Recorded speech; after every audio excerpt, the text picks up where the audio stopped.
What is it about working with grief and loss that you find yourself drawn to?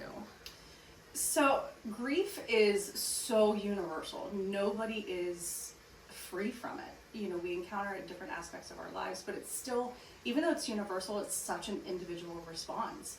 And how one person deals with grief isn't how somebody else deals with grief. And just being able to explore that. You know, I find something so powerful in the idea that in somebody's darkest moments, that it's you that they trust to talk to. And open up to and kind of process through those things. And so often people think that, you know, grief is death, and it's not. It's loss of relationships, it's loss of a job, it's loss of security, loss of independence, loss of a pet. So, you know, there's just those different things, so many facets of it to explore. And it's so amazing when somebody allows you to be part of that journey with them.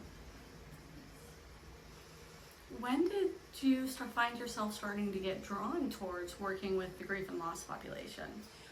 So actually things started, I was 25 when I lost my mom fairly unexpectedly.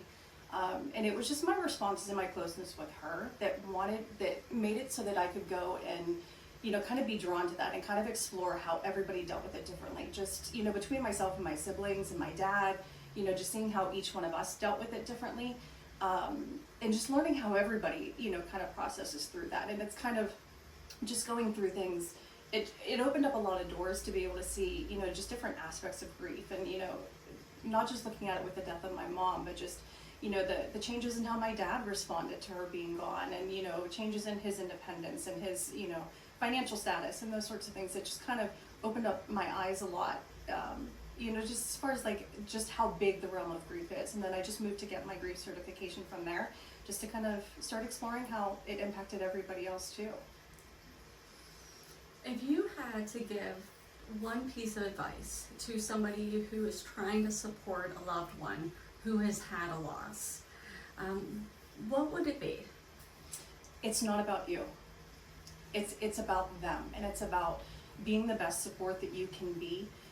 You know, so often you hear people say, you know, especially with the death of someone or the death of a pet, you know, people say, I don't know what to say, I don't know what to do. Sometimes you don't have to say anything, you just have to be there, you just have to be present and be willing to be supportive and just be there for whatever they may need. And sometimes they just need somebody to just sit and just be comfortable being there, even sometimes in silence. So it's not something that you have to do. It doesn't have to be about you and, you know, you fulfilling a role. It's you being what you can be for them.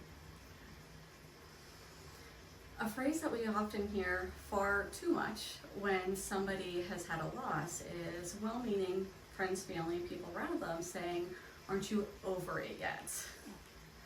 What are your thoughts about somebody who's being pressured to be over their loss while they're still in the midst of it? I think it's one of those things, you're never over it. We learn to cope with it differently. We learn how to manage it differently, the further out that we get from the event, but we never get over it, and we shouldn't. You know, it's a life-changing event, so it's not something that just goes away. You know, the memory of that person stays with you forever, and it should, and we should be able to continue to experience the impact that somebody had on our lives.